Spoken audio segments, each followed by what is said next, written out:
मज्जन फल पेखिया तत्काला। का कहूँ ही पिकबा कऊ मराला।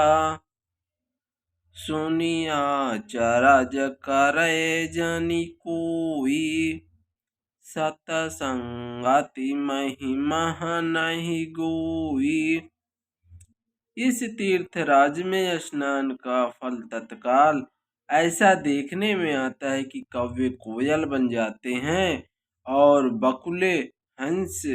यह सुनकर कोई आश्चर्य ना करे, क्योंकि सत्संग की महिमा छिपी नहीं है।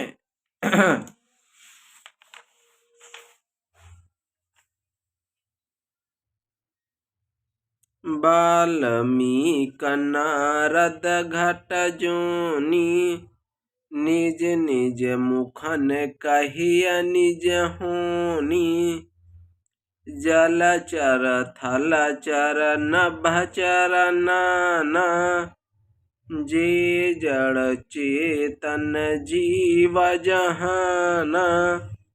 वाल्मीकि जी, नारद जी और अगस्त्य जी ने अपने अपने मुखों से अपनी जीवन का वृत्तांत कही है। जल में रहने वाले, जमीन पर चलने वाले और आकाश में विचरने वाले जैसे पशु पक्षी हैं, नाना प्रकार के जड़ चेतन जितने जीव इस जगत में हैं, सबके बारे में कहा है उन्होंने।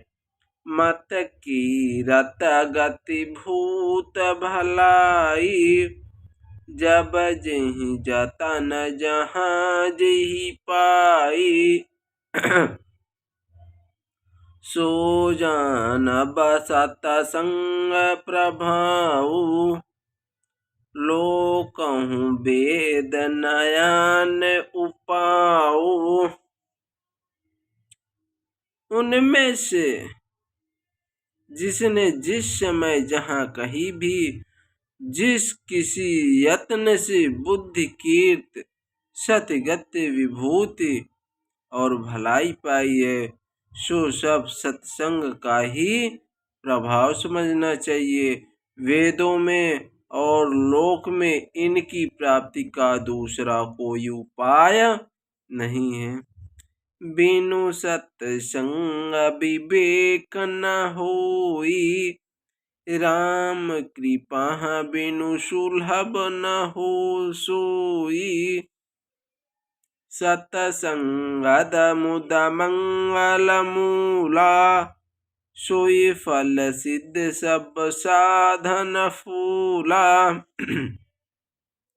सत्संग के बिना विवेक नहीं होता और श्री राम जी की कृपा के बिना वह सत्संग सहज में मिलता नहीं है।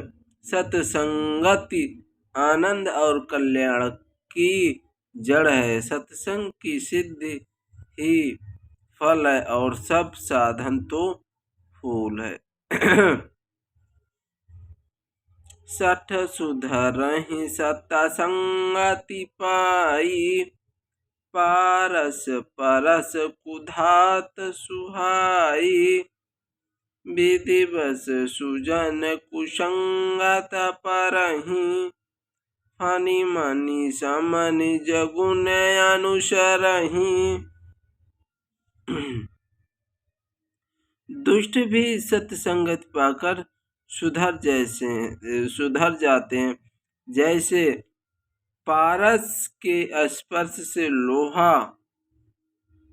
सुंदर हो जाता है, किंतु योग से यदि कभी सज्जन कुसंगत में पड़ जाते हैं तो वे वहाँ भी सांप की मड़ के समान अपने गुणों का ही अनुसरण करते हैं।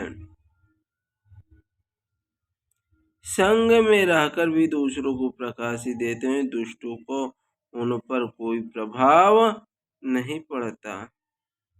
विधि हरिहर कवि को बीतिवानी। कहत साधु महिमा सकुचानी। सो मोशन कही जात न कैसे, साक बनिक मन गुण गण जैसे। ब्रह्मा विष्णु शिव कवि और पंडितों की वाणी भी संत महिमा का वर्णन करने में सकुचाती है। वह मुझसे किस प्रकार नहीं कही जाती, जैसे साग तरकारी बेचने वाले से मड़ियों के गुण समूह नहीं कहे जा सकते। नाथ सकल संपदा तुम्हारी, मैं सेवक समेत सुत नारी। बंधहु संत समान चित, हित अनहित नहीं कोय। अंजलिगत शुभ सुमन जिम, सम सुगंध कर दोय। संत सरल चित जगत हित, जान सुभाव शनि। बाल बिनहि सुने करि कृपा, राम चरण रति देव। मैं संतों को प्रणाम करता हूँ जिनके चित्त में समता है, जिनका न कोई मित्र है और न शत्रु है। वैसे ही संत शत्रु और मित्र दोनों को ही समान रूप से कल्याण करते हैं। संत सरल हृदय और जगत के हितकारी होते हैं। मेरे इस बाल विनय को सुनकर कृपा करके श्री राम जी के चरणों में मुझे प्रीति दें। नाथ सकल संपदा तुम्हारी, मैं सेवक समेत सुत नारी।